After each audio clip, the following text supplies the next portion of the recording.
모든 재산을 다 압류를 해버렸어요. 네. 그리고 이제 변호사비를 대야 되니까 그 집을 팔고 집을 팔았죠? 아니요. 집은 압류돼서 집을 못하고 팔지 못하고 지금 전세금을 전세로 살고 있었거든요. 네. 전세금을 뺐는데 전세금을 그걸 압류했죠, 참. 네. 아, 진짜 나쁜 놈들. 이렇게 해서 그래서 그 생활비 버시려고 그때 요양사 역할을 예. 일을 하셨죠. 요양보호사 하고 지금도 하고 있고 지금 1년 4개월째 하고 있는데 네. 제가 우수사원이 됐어요. 우수사원이 열심히 해가지고. 네. 그래서 돈이 너무 없어가지고 변호사비도 못 줘서 저희가 그 후원 계좌를 열고 후원금 모금을 한번 했었습니다. 네. 근데 그 돈 못 쓰고 계신다며. 그 왜 돈을 못 쓰고 계세요? 김광인 변호사님이 합법적으로 계좌 열었는데 그때 네. 왜 못 쓰고 계신 거예요? 일단은 저희 남편이 빨리 나오려고 이제 가석방을 신청을 해보려고 했더니 벌금이랑 또 뭐 그런 걸 내야 되나 봐요. 가석방 나오려면. 네. 그래서 거기에 내려고 모아두고 있습니다. 벌금 추징금을 내야 돼요. 나오려면. 그래서 그 생활에는 전혀 못 쓰시고 생활하는 계세요? 데는 아니요. 조금씩 보태서 쓰고 있고요. 조금씩이요? 그거는 또 따로 말씀드릴게요. 압류됐던 집이 경매가 들어왔어요. 검찰에서 경매 쳐가지고. 예. 그럼 그 집을 찾으세요 일단. 그래서 이제 그 벌금 추징금이 아까 이제 잠깐 말씀하셨는데 우선 저희가 가석방을 좀 기대하고 있는데 가석방을 하려면 벌금이 남아 있으면 가석방 심사가 안 됩니다. 아 그렇고. 동시에 그 벌금 추징금으로 한 채 있는 집이 경매가 들어와서 경매도 막아야 됐고. 경매도 막아야지. 예, 그래서 가석방 그러니까 아까 얘기한 벌금 추징금이 꽤 돼요. 예, 그걸로 거의 다 좀 사용이 됐고. 아 그렇구나. 예, 좀 남은 것 같고 그 당시에는 좀 이제 과거에 윤석열 정부에서 하도 계좌 추적당하고 했던 거에 대한 트라우마가 좀 있으셔서 안 쓰셨는데 그때 저 한번 나가고 나서 좀 제발 좀 써라 제가 하셨잖아요. 돈 좀 쓰라고. 아니 그 네. 돈을 사람들이 다 모아줬는데 저희가 방송해가지고 예. 제발 좀 쓰시라고. 그 다음에 좀 조금씩 쓰고 계십니다. 예. 그래요? 꼭 필요한데 잘 쓰고 있습니다. 다행이네요. 네. 자, 근데 서민석 변호사 네. 저희가 앞에 통화했는데 서민석 변호사에 대해서도 우리 이하영 변호사 부인 백정아 씨가 나 그 변호사도 잘 못 믿겠어 그렇게 의심하셨잖아요. 네. 오늘 이제 통화로는 의심할 만한데 나는 그렇게 그 검찰표를 든 건 아니다 이렇게 이제 본인 해명을 하긴 하셨는데 그때 그 서민석 변호사를 못 믿겠다고 검찰 쪽에 서서 날 설득하는 것 같다고 네. 의심을 하시고 그러면서 법정에 가서 정신 차려 이화영을. 근데 제가 여러 번 그 여쭤본 건데 여러 번 상상하면서 저는 그 법정에 없었기 때문에 그 법정에 나온 이화영 전 모지사는 자기 주변 가족 막 압박하니까 그리고 날짜를 이날은 이재명 경기도지사가 그 내 보고를 받을 수 없는 날짜를 일부러 골라가지고 아 내가 허위 진술했다는 걸 나중에 밝혀질 거야 이렇게 혼자 계산도 하고 또 듣기로는 이렇게 해도 이재명은 감옥 안 간다 이런 회유도 있고 하니까 압박도 있고 여러 가지 복합적으로 마음이 약해서 넘어갔잖아요. 네. 그래서 보고 2번 했다. 그리고 나서 그거를 법정에 나와서 이제 진술하려고 하는 증언하려던 참이었잖아요. 그렇죠? 네. 근데 우리 부인께서 재판장에 앉아 있다가 정신 차려 이화영 외쳐가지고 그 순간에 정신을 차렸다는 겁니까? 그때 증언을 못 했거든요. 그래서 결국은 그때는 무서워하셨을 거예요 아마. 정신 차려 이화영 했더니 이화영 부지사 쳐다보고 증언을 못 했다는 거잖아요. 어떻게 된 거예요?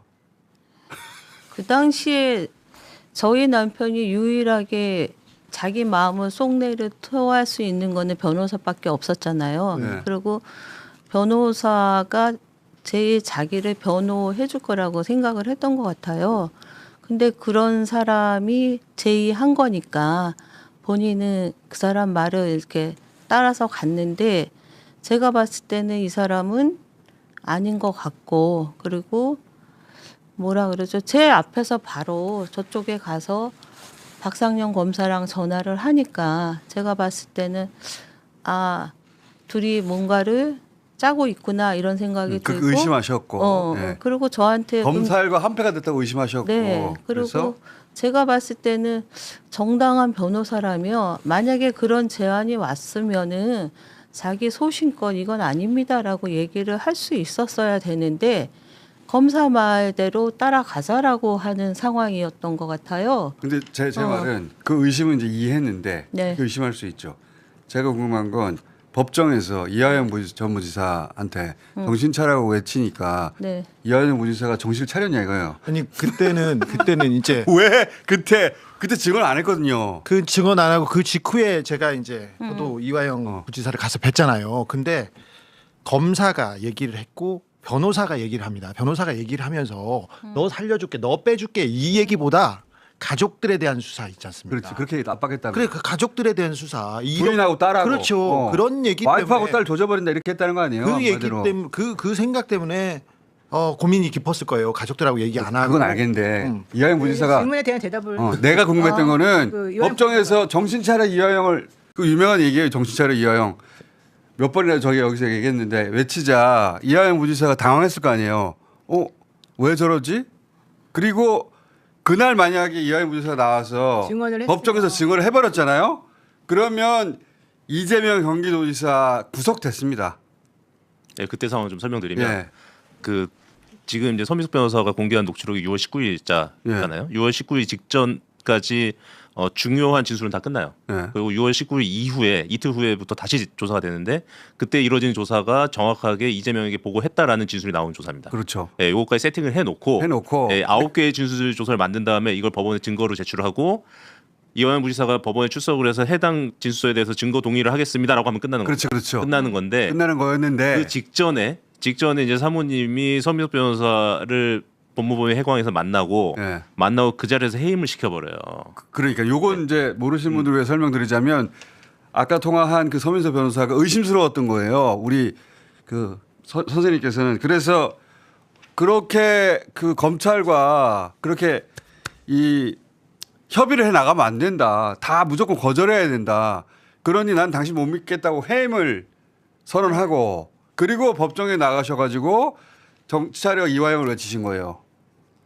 그래서 근데 여기서 제가 음. 제일 궁금한 것은 그 우리 백정원 선생님이 하신 일은 알겠는데 그리고 이화영 부지사의 이하영 그때 그래서 그 본인이 법정에 나가서 내가 이거 한 말 맞소 하러 나온 거잖아요. 그 말만 했다고 하면 끝나는 거예요. 네. 그러면 나중에 체포동의안 국회에 왔을 때 그 영장 실질심사할 때 이거 그거 있었으면은 이재명 대표 발부됐을 구속됐어요. 것이다.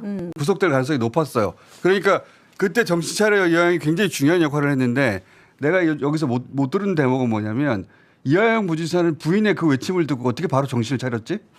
아니요. 그때는 상황이 그렇잖아요. 그 변호사가 해임된지도 몰랐고 재판전 나왔는데 어리둥절했지요. 그래서 자기는 그 재판장이 물어봤어요. 어떻게 할 거냐 본인한테 했더니 자기는 서민석 변호사님하고 같이 그 계속 조력을 하겠다 받고 그랬죠. 싶겠다 그랬어요. 그러니까 그거는 본인 생각에서는 나는 이제 변호사 조력도 없으면 어떻게 하지 이런 두려움도 있었을 것 같고 그 당시에는 재판이 변호사가 없어서 안 이루어진 상태니까 어리둥절하면서 이제 다음에서 어떻게 얘기를 하려고 하지 않았을까 이런 당시 생각이 들어요. 증언을 할 수도 있었는데 본인이 안 하려고 했던 게 아니라 근데 수가 변호사가 있어야만 재판이 가능한 재판이어서 판사가 지금 변호사를 미리 해임을 시켜버렸기 때문에 안 이 됐던 거예요. 변호사가 없는데 어떻게 재판하겠냐 오늘 증언 못한다 해서 못하게 한 거예요. 그때 맞아요. 검사들 주장은 그게 그날도 맞아요. 그 대목을 내가 이해를 못했구나. 그날도 주장을 굽히지 않았고 그 이후에도 이화영 부지사는 주장을 굽히지 않았는데 우리 백정화 여사께서 재판을 몇 번 못하게 깽판을 놓는 바람에 미리 그 변호사를 해임을 시켜버렸고 검사들 얘기예요. 검사들 주장은 백 여사가 그때 가장 중요한 재판을 몇 번 못 열게 해가지고 이게 이렇게 흐트러졌다 그렇게. 그러니까 그리고 그날 그 말은 법정에 맞네. 왔던 다른 변호사님은 스스로 사임을 해버리고 우리 백 여사가 미리 그 이화영 부지사 쪽에서는 내 편이라고 생각했던 그 변호사를 미리 여기서 사임을 시켜버려가지고 실제 이게 이제 약간 그 서로 협공작심처럼 이게 잘 돼버렸고 결과적으로. 네, 그래서 변호사가 없으면 이루어질 수 없는 열릴 수가 없는 재판이었기 때문에 판사는 어쩔 수 없이 일단은 오늘 못합니다라고 정리를 해버렸고 야. 그리고 저희가 재판부 기피 신청을 했죠. 그 다시 정리해 주세요. 예, 서민석 변호사를 해임시켜 버렸고. 예. 김영태 변호사가 있었죠. 예, 해임시키니까 오전 재판에 서민석 변호사 못 왔어요. 그래서 김영태. 그 재판부가 서민석 변호사를 오후에라도 불러라. 이렇게 되는데 서민석 변호사 그날 아예 못 안 나왔고. 나왔죠. 그래서 그날 서민석 변호사가 출석을 하고 재판이 진행돼서 증거 동의를 했으면 끝났습니다. 야. 그리고 그 다음 기일에 그렇구나. 그 다음 길 더 중요해요. 그 다음 그 다음 기일에 기회에. 이제 김영태 변호사라는 네. 법무법인 덕수 대표 변호사가 등장을 해요. 인권 변호사입니다. 이분은 그 인권 변호 쪽 원로 변호사신데 사건 초기부터 관여하셨습니다. 관여했는데 공판에 안 나왔고, 처음 등장했어요. 이분. 예 그러다가 이 상황이 이렇게 되니까 이분이 직접 등판을 하셔가지고 예. 재판부와 검찰을 아예 그냥 들이받아버립니다. 혼내줬죠. 그렇죠. 아예 들이받아버리고 재판부 기피 신청까지 던지고 그러고 사임해버렸죠. 사임하고 나가버렸어요. 사임했어. 예. 그리고 사임해버렸어요. 예, 그렇게 하니까 신진우 판사가 그 사임하고 그러니까 재판부 기피하겠다, 증거 부동의한다, 그리고 나는 이 재판부를 동의할 수 없어서 사임하겠다 하고 나가버리세요. 그러니까 신진우 부장이 이화영 부지사한테 야 방금 김영태 변호사가 저러저러한 얘기를 했는데 너랑 협의된 거니? 라고 아니라고 물어보니까 했죠. 이제 아니라고 그랬어요. 부지사님이 보류를 하죠. 보류를 하고 그 다음 기일에 제가 들어갑니다. 그 다음 그렇게 된 기회에 제가 거구나. 들어가서 요 세 번의 재판이 굉장히 중요했네. 그 재판을 백정화 여사께서 기피 자 신청을. 기피하고 뭐하고 하면서 아. 재판이 흐트러졌고 그리고 흐트러졌구나. 검찰 그 이화영의 진술이 그때부터 무너져 그때부터 이하연 부지사가 아니 그래서 어. 검사들이 완전 멘붕이었어. 네. 멘붕. 검사들은 이 작전이라고 자기네들이 작전이죠. 생각하는데 어, 이 작전 거의 성공했는데 자기네들의 작전이 있었는데 저쪽에서 저렇게 작전 나올 줄 모르고 완전히 뒤집어져가지고 이게 무슨 일인가 그거를 서민석한테 물어보고 누구한테 물어보고 상황 판단해 보려고 하다가 네. 결과론적으로 안 됐어요. 그 우리 백정호 선생님의 네. 그때 감각이 굉장히 중요했네. 이거 이상하게 일이 역사를- 돌아가네. 근데 역사를 바꾼 그거가 결정이죠. 제일 중요했던 거죠. 근데 이건 이화영이 한 게 아니라 백정화가 한 거야. 그러니까 무효야. 하고서 우격단이 들어가서 그냥 증거동의 해버렸으면 끝나는 판이었어. 끝나는 거구나. 첫 번째는 그렇게 주장하려고 하기도 했지 않습니까? 원래 그렇게 하려고 그랬어. 근데 그때 백정화 여사 되게 무섭게 현장에 못하게. 등판했으니까. 아니 제가 그랬어요. 그렇지. 제가 변호사비도 다 내고 선임계도 제가 했는데 뭔 말이냐 그랬어요. 그랬더니 재판장이 벙쪄하시는 게 아직도 생각나요. 복저시. 그래서 본인한테 물어본 거예요. 법률적 조언을 계속 받겠냐 그랬더니 저희 남편은 어리둥절해서 그러니까 하고 싶다 이렇게. 이하연 부지사는 지금 어떻게 돌아가는지 모르는 거예요. 네. 처음 만났으니까 법정에서. 그러니까 부인이 어떤 판단을 하고 있는지 전혀 모르고 본인은 이제 검찰 해외 압박에 했던 진술 그걸 하러 나왔는데 갑자기 법정에 나왔더니 부인이 나의 변호사를 잘라버린 거야. 그래서 그걸 법정에서 처음 한 거죠. 법정에서 그러니까 제 말은 이하영 전 부지사는 처음 한 거 아니에요. 그렇죠. 그렇죠. 몰랐죠. 왔더니 변호사가 잘려 있는 거 아니에요. 잘린 것도 모르고. 그러면서 부인이 정신 차려 이화영을 외치고 무슨 정신을 차려야 될지 잘 모르는 어벙벙한 상태였구나 그때는. 네. 이때 사실은 김영태 변호사가 지금까지는 언급이 안 됐는데 큰 역할을 하셨어요. 맞아요. 예, 그때 막 증거. 구치소에 접견을 직접 가셔가지고 가서 사실상 이화영 부지사가 회유 압박에 대한 본격적인 진술을 김영태 변호사한테 처음 해서 사실은 이러이러한 상황이 있고 내가 뭐 어느 정도 회유가 됐다 이걸 얘기하시고요. 김영태 변호사가 뭐라고 얘기하냐면 그러니까 원로 변호사라고 하셨잖아요. 내가 그동안 이러한 시국 사건 많이 사건을 하셨거든요. 쭉 봤는데 검찰과 협의를 해서 잘 되는 게 하나도 없다. 결국은 문제가 발생한다. 얘네 그렇지. 믿으면 안 돼. 절대 흔들지 마라. 그렇지. 이렇게 얘기하시고 사모님이 한 길 망가뜨리시고 그다음에 본인이 직접 본인이 등판하셔서 망가뜨려, 사실은 그 정도 무게감이 있는 변호사였기 때문에 그거 나와가지고 재판부와 검찰을 다 흔들 수 있었던 거예요. 다 흔들어 놓고 이렇게까지 다 흔들리니까 이제 부지사님은 그때쯤에서 이제 상황 정신 파악 차렸구나. 되시고 상황 파악 되시고 내가 함정에 빠졌다는 걸 그때 깨달았구나. 그다음 기회에 제가 증거 부동의를 정리한 거죠. 그 두 번의 기일을 박살낸 게 결정적이었구나. 김영태 변호사님이 그때 사실은 그렇게 할 줄을 몰랐고 그때 재판부랑 막 싸웠거든요. 그날 엄청나게 그분이 세게 싸우는 싸웠어요. 분이 세게 아니에요, 싸웠어요. 그럼. 그때 재판정에서. 전자물인데 이제 판사한테. 본인이 이제 그런 경험은 많다고 그런 이야기와 그렇죠. 경험은 많아가지고 듣고 보니 그 케이스네. 그래서 그래서 법정에서 깽판을 치고 예. 무효 하고 나가셨고 그때 그 사이에 이화영 부지사는 아 내가 당했구나 하는 걸 깨닫고 내가 어떻게 당했는지를 진술하기 시작해서 나온 게 이제 그 술 파티하고 여러 파티 이게 이제 나오기 시작한 거고. 저희가 재판부 기피 신청을 해서 재판이 안 됐잖아요. 한동안 그러는데 그래서 좀 오래 갈 줄 알았는데 재판정에서 국선 변호사라도 데려다가 하라 그래서 국선 변호사가 실제로 왔어요. 근데 네. 그분이 이 많은 내용을 어떻게 알아요? 그러니까 꽂아놓은 보리자루처럼 있고 그러니까는 저는 다니면서 변호사 구하려고 너무너무 애썼는데 되게 힘들어 하시더라고요. 너무 사건이 분량이 많고 그때 박스로 20박스 넘게 됐었어요. 그러니까 그걸 어떻게 다 읽냐 그러면서 그다음에 여기에 변호를 하면은 변호사 사무실도 압수수색 당하는데 어떻게 하냐 이런 얘기를 하시더라고요. 그러니까 그때 김광민이 맞아요. 그러니까 너무 이화영 변호사는 왜 고맙죠. 변호사가 그때 이 사건을 맡기로 하신 거예요. 몰랐지. 뭐 저희 사무실 그때 일이 없어가지고 한가했습니다. 예. 일이 없어가지고. 근데 그때 이제 김광민 변호사가 너무 아주 큰 고마워요. 일을 했죠. 네. 네. 그래서 제가 이거 여러 번 전에 들었는데 네. 그때보다 조금씩 빠져가지고 내가 궁금증이 그 이후에 생기고 했는데 오늘 확실해지셨어요? 이제 완전히 구석구석 다 알게 됐어요. 검사들의 계획이 백정화 여사의 검사들은 이화영 부지사만 붙잡고 왜냐하면 증거가 없으니까. 아니, 그리고 보통 그렇게 되면 다 끝나요. 변호사까지 얘기가 되면 그죠? 다 끝나는데 그렇지. 뭐가 튀어나왔어요 뒤에서. 거기서 갑자기 부인이 생각지도 못한 부인이 튀어나온 거야. 부인이 깽판을 쳐가지고 다 판을 깨버린 거야. 그러니까 이화영 지사가 백여사나 다른 사람한테 이렇게 하기로 했으니까 조금만 있어봐 하면 끝나야 되는데 이번에는 아예 이게 잘못됐다고 우리 백정화 선생의 그렇죠. 판단이 이게 놀라운 거예요. 역사를 바꿨다니까. 원래 가족 입장에서는 남편이 나온다고 하면 네. 법적인 부분을 잘 모르니까 그래 남편을 나오도록 하는 방향으로 생각하게 돼 있어요. 그렇죠. 가족이라는 게 네, 네. 안에서 뭐가 얘기가 잘 됐나 보다. 그런데 이제 우리 백정화 선생님은 나온다고? 누가 어떻게 나온다는 거야?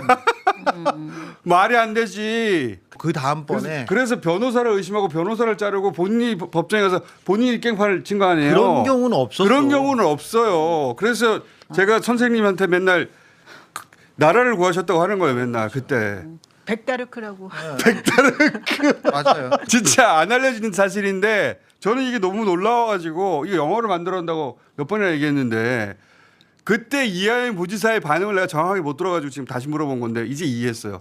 어벙벙한 상태였어. 부인이 왜 저런 말을 하지? 상황 판단을 못했고. 왜냐면 처음 들었으니까 내 변호사를 왜 자르지? 이렇게 생각했구나 처음에는. 그럴 수밖에 없죠. 어쩌면은 검사하고 내가 이렇게 미리 얘기해 놓은 거가 다 파토나겠다 걱정이 또 더 많이 됐을 그렇죠. 거야. 오히려. 네, 오히려. 그렇죠? 잘 짜줬는데 나는 왜 이제 이렇게 돼서 나는 나가려고 생각하고 있는데 갑자기 이걸 와이프가 딱 잘라버리면서 완전 망가뜨려놨구나. 부인이 지금 사정 잘 모르고 저러는 거 아닌가? 그렇게 그 생각하죠. 생각했죠. 왜냐하면 한동안 검사들이 또 그렇게 말을 해요. 한동안 했어요. 이거 우리가 잘 봐주려고 했는데 부인이 다 깽판 니네 치고. 와이프가 망가뜨려놔가지고 이거 다시 하려면 힘들다. 검사들의 계획은 완전히 그래서 짓밟아버렸죠. 종편에서는 그걸 희화화한다고 뭐 법정 부부 싸움 뭐 이재명 살리려고 저 부부는 백정화가 왜 됐다고 저러냐 막 뭐 이런 식으로 남편 죽인다고 그때 막 맞아요. 그랬잖아요. 그러니까 그 당시에 검찰은 그 다음 달에 이재명 소환 그리고 그 다음 달에 구속영장 청구 이거까지 계획이 다 잡혀 있었어요. 예. 로드맵이 잡혀 있었는데 그러면- 흐트러졌지. 그 영장 나왔다니까. 근데 제가 확인한 거 하나만 좀 더 확인해 볼게요. 며칠 전에 이제 그 이화영 부지사를 접견을 이제 두 분이 갔는데 네. 그때 거기서 박상현 검사가 그동안에 자기는 한 번도 내가 무슨 조작을 했냐 무슨 회유했냐 그동안 계속 그런 주장을 하길래 이화영 부지사한테 직접 물어봤잖아요. 네네. 박상용이 진짜 당신에게 회유한 내용이 있다면 뭐라고 했느냐 물어봤더니 20번 정도 박상용이 직접 나에게 회유했다. 네. 뭐라고 했다 이렇게 정확하게 진술을 해줬잖아요. 말을 해줬잖아요. 그 얘기 좀 해줘 보세요.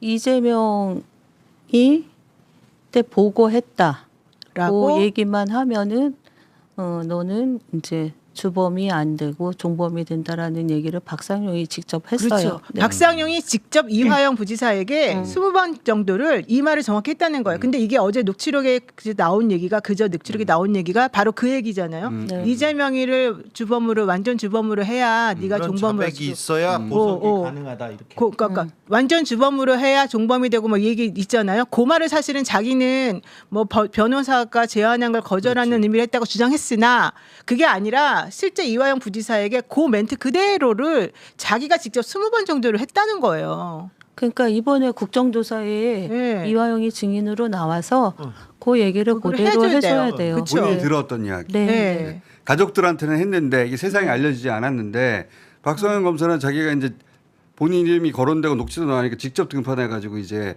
얘기하고 그게 이제 사실 무근이라고 계속 얘기하고 있거든요. 그러니까 그동안 그런 녹취가 나오기 전까지는 증거도 없는데 니네 왜 이렇게 이러면서 거짓말했는데 녹취가 없다고 생각했나 봐. 이번에 녹취가 나오니까 이제 또 그거를 말을 교묘히 바꿔가지고 변호사가 제안한 건데 내가 거절했다 그랬잖아. 근데 알고 봤더니 그게 아니라 자기가 직접 그 말을 이 피의자 피고인에게 직접 20번도 넘게 똑같은 멘트를 했다는 거예요. 아니 근데 어떻게 이게 검사가 회유하고 조작이지. 압박하지 변호사가 그러니까요. 이재명을 내가 주범으로 만들어 줄 테니까 나를 종범으로 빼주고 그건 말이 안 되는 집행유예. 그 거지. 말이 안 돼. 이거 BBK 검사도 똑같이 했어요. 이명박을 주범으로 해야 네가 종범으로 해야 이 얘기를 똑같이 했어. 그러면 널 빼줄게. 이 얘기를 똑같은 구조거든요. 특수부 아니, 검사들의 원래 피의자는 방식이 그래요. 검사를 속여야 되는 입장인데 그렇죠. 그러니까 이화영은 아 내가 이재명을 주범을 만들고 내가 빠져나가야겠다 하면 이거를 검사를 속여서 그걸 만들어야 되는 건데 그걸 대놓고 검사한테 내가 이렇게 할게요. 이게 말이 안 되죠. 말이 안 되죠. 그리고 또 말이 안 하나만 돼요. 짚고 넘어가야 될 게 있어. 박상현 검사가 피의자를 대하는 방식, 수사를 하는 방식이 되게 독특해요. 뭐냐면 제가 알기로는 그 경찰도 굿캅 배드캅이 있듯이 박상현 검사는 굿 검사인 거예요. 이 피의자들에게는. 그래서 마음을 되게 풀어주면서 이 사람을 되게 여리게 이렇게 다독다독 해주면서 역할이 그거구나. 역할이 그거예요. 그래서 그 사람의 말을 들으면 너무 고마운 마음을 느끼게 만드는 거예요. 피의자들이 간에 이렇게 몰려있기 때문에. 그래서 실제 박상현 검사가 처음에 이제 직접 자기가 등판 안 하고 말을 안 하더라도 아주 사소한 것들인데 이 내부적으로 안에 들어가는 사람은 감동받을 만한 건들을 이 사람이 편의를 그렇게 막 제공해 주는 거 아주 사소한 건데 그거는 이제 다른 사건에서 그렇게 다 그런 식으로 해왔고 그렇게 이번에 들었다. 특히 그거를 김성태 씨하고 이화영 부지사에게 되게 많이 해가지고 실제 마음을 막 이렇게 열게 만들어. 그래서 회도 먹게 해주고 네, 그래서 회유를 많이 하는 술도 먹게 거예요. 해주고. 그래서 그 사람의 이런 작전이 잘 통하는 거예요. 그러니까 당근과 채찍이 그렇죠. 같이 그런 거 되게 가겠죠. 잘하죠. 근데 당근 쪽이야 이분은. 이번에 당근을 잘해. 접견했던 네. 변호사가 있어요. 로펌에 있었던 서민석 변호사. 근데 그분이 3년밖에 안 된 변호사였는데 박상현 검사실에 갔다 오면은 겁난다고 막 소리치고 화내고 그랬다고. 그분은 변호사한테는 그렇게 하고 그렇게 했대요. 그러니까 변호사한테는 막 그 협박을 하는 거예요. 너가 이렇게 하면 네 의뢰를 망가진다 이렇게. 그러면서 또 실제 이 피의자들에게는 살살살살 달래면서 이 사람이 나에게 정신적으로 의지하게 의지하도록. 만들어요. 네. 수원지검에 있는 한강희 변호사는 거의 뭐 윽박 지르는 그렇지 한 명은. 네, 난리치고 윽박 지르고 사람 죽이듯이 달려들고 그 다음에 송경민 그 검사는 다털기, 주변 다털기를 하고 그 다음에 박상용은 정말 깍듯합니다. 진짜 예의 예의 바르게 바르고 하고 가면 인사를 거의 90% 되게 하고. 착하게 하고. 그래서 그래서 박상용 검사가 심지어 어떤 얘기까지 했냐면 나중에 이제 그 상황이 대부분 정리됐을 때 무슨 얘기하냐면 이화영 부지사한테 저 한 검사한테 가서 그냥 한 2-3시간 앉아 있다가 날인하지 말고 그냥 오세요. 그건 그냥 의례적으로 그냥 가서 하는 거니까 하시고 저랑 합의하시면 됩니다. 이렇게까지 얘기했어. 내가 당신 편이다라고 계속 그렇죠. 네. 계속. 가스라이팅 하는 스타일이구나. 그래서 거기에 있던 여자 부부장 검사가 또 있잖아. 송경민. 그 여자 부부장 검사가 하도 난리를 쳐가지고 김성태랑 이런 다른 피의자들은 이 사람한테 가서 나 절대 아무 말도 안 할 거야. 이 사람 때문에 내가 미치겠어. 그래서 뭐 화를 많이 내고 박상용하고만 얘기할 거야. 막 이런. 송경민은 별건에 다털기 다털기 하고 역할 분담이. 한 검사는 윽박 지르고 박 검사는 예의 바르게 하고. 환상의 트리오. 환상의 트리오에 진짜 그 역할 분담을 명확하게 해줬다. 그렇게 역할 분담을 하면서 수사를 네. 했구나. 그런 과정에서 이화영 부지사가 이제 넘어갔고 순간적으로 넘어갔는데 부인이 그거를 깨웠고 그리고 나서 아 내가 당한 거구나 해서 이제 이때까지 있었던 일을 다 폭로하기 시작한 그렇죠. 것이에요. 저는 이번 녹취록에서 사실 주의 깊게 본 부분이 법정까지 유지될 증언. 그렇지. 예, 이거잖아요. 그러니까 이 수원지검은 처음부터 이화영을 회유 압박하는 것도 어려웠지만 회유 압박이 된다고 하더라도 끝까지 갈지. 이 양반이 법원에 가서 증거 동의 해줘야 되는데 그렇지. 그것도 불안했던 거예요. 그걸 뒤집을 수도 있으니까. 예, 근데 그게 실제로 나온 거죠. 예, 정신차려 이후에 법정에서 부인해 버리니까 가장 우려했던 게 터져버린 거예요. 그게 부인해서 터질지를 몰랐지. 그래서 백정원 선생님 제가 큰 역할을 했다고 몇 번이나 말씀드린 나라를 구했다고. 그러니까 나라를 구했으니까 저희 남편 좀 석방해 주세요. 그러니까 이제 백정화 여사님, 대한민국의 역사를 바꾸셨습니다.